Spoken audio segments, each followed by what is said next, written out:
Siempre es duro ver a clubes históricos pasar por malos momentos, clubes con grandes aficiones y que mueven masas más allá de sus fronteras. En España hemos tenido los casos del Deportivo La Coruña, el Racing o el Murcia, que han estado o llevan años en la tercera categoría del fútbol español. Y lamentablemente esta situación la ha vivido de primera mano la Sampdoria, un club histórico de la ciudad de Génova con un palmarés impresionante que luego repasaremos, que ha bajado a la Serie C, la tercera categoría del fútbol transalpino. Hoy vamos a ver su historia, sus años dorados y la caída a los infiernos. En este vídeo hablaremos de la Sampdoria, así que poneros cómodos que este vídeo ya va a comenzar.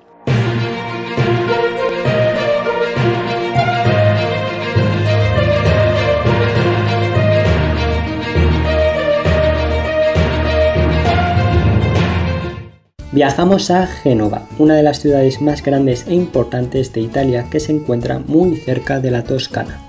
Aquí nace la Sampdoria en 1946, aunque hay que decir que es fruto de la fusión del Sampierdarense y el Andrea Doria, clubes que ya existían en el siglo XIX, aunque todos no tan antiguos como el Genoa, el otro gran club de la ciudad, que es el decano del fútbol italiano y con los que tienen una gran rivalidad futbolística en el derbi de la Lanterna o derbi de la linterna en castellano, haciendo referencia al faro de la ciudad genovesa.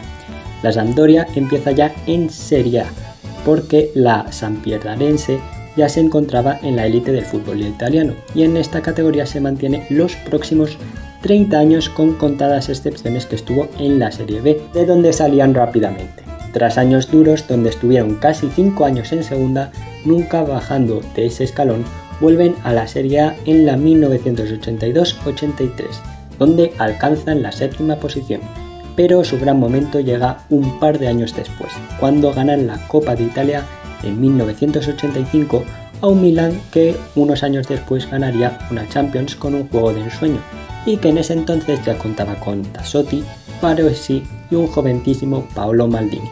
Este es el primer gran título de la Samp y el inicio de su época dorada. En los años siguientes, la Sampdoria ganaría 3 copas más, en la 1987-88, en la 1988-89 y en la 1993-94. Apuntar las fechas. Y en Europa juegan por ganar varias veces la copa, por tanto, casi todas las veces que han participado en Europa ha sido en la Recopa. Llegan a la segunda ronda en 1985 tras perder con el Benfica. En su segunda participación en 1989 llegan a la final pero pierden ante el Barça, apuntar a este equipo, y en 1990 a la tercera por fin va la vencida. Ganan la Recopa al Anderlecht tras ganar 2-0 en la prórroga, ganando su primer título internacional. Y la cosa no acaba aquí. En 1991 ganan la Serie A frente a Inter, Milan y a su máximo rival, el Genoa, que fue cuarto ese año. Por tanto, en la 1991-92 jugarían la Champions League.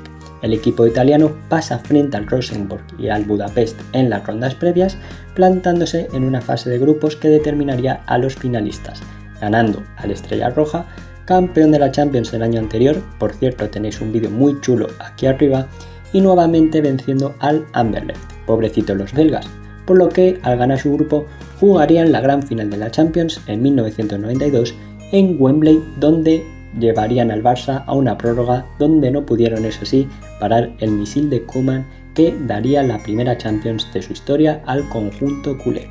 Y os estaréis preguntando, ¿pero cómo han pasado de luchar en la zona media de Italia o están en segunda a luchar en una final de Champions, campeón de Italia, vencer varias veces en Copa y ser un habitual en Europa? Os lo cuento.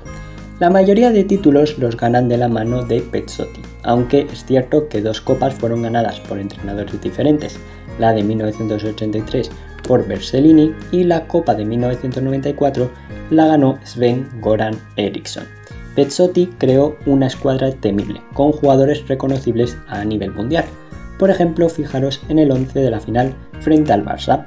La delantera estaba formada por Mancini y Vialli, parte del cuerpo técnico que hizo a Italia campeona de Europa en 2021, con el segundo tristemente ya fallecido.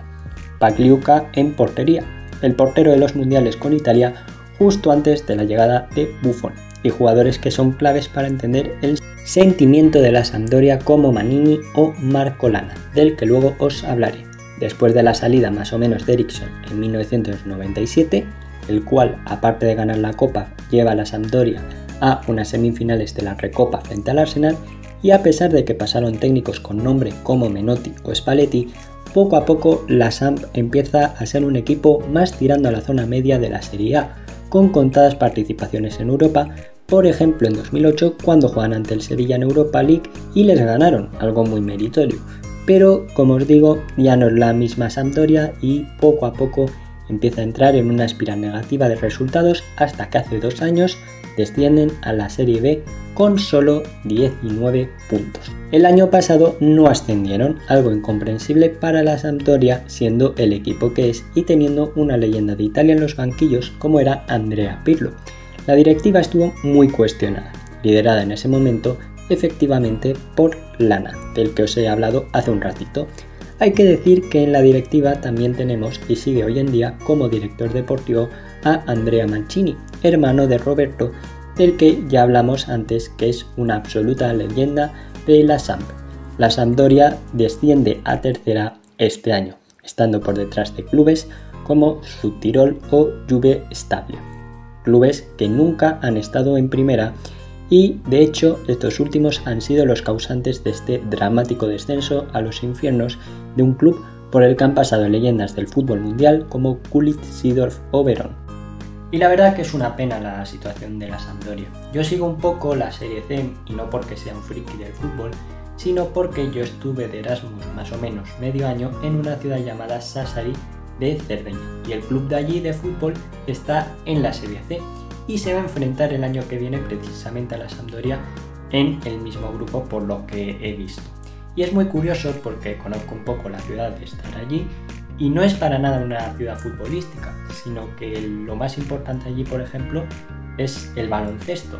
Una ciudad que, por ejemplo, ha ganado ligas y también que ha jugado la Euroliga, la máxima competición del baloncesto europeo. Y es muy curioso que se enfrente a la Sampdoria, que es un club que, como hemos visto, es muy importante en Italia a nivel futbolístico por los títulos en Copa, la Liga que ganó y la final de Champions, por supuesto, que logró en 1992 frente al Barça. Una pena lo que está viviendo ahora mismo el equipo de la ciudad genovesa. Esperemos que el año que viene pueda ascender a la Serie B y en unos años regrese al máximo nivel futbolístico italiano, que es donde se merece el equipo genovés, peleando de tú a tú contra su gran rival, que es el Genoa, que se ha establecido muy bien en la primera división. Hasta aquí el vídeo de hoy, espero que os haya gustado mucho y si es el caso, darle like y suscribiros porque se van a venir cosas muy guapas al canal próximamente, ya veréis. Un saludo y chao, nunca mejor dicho.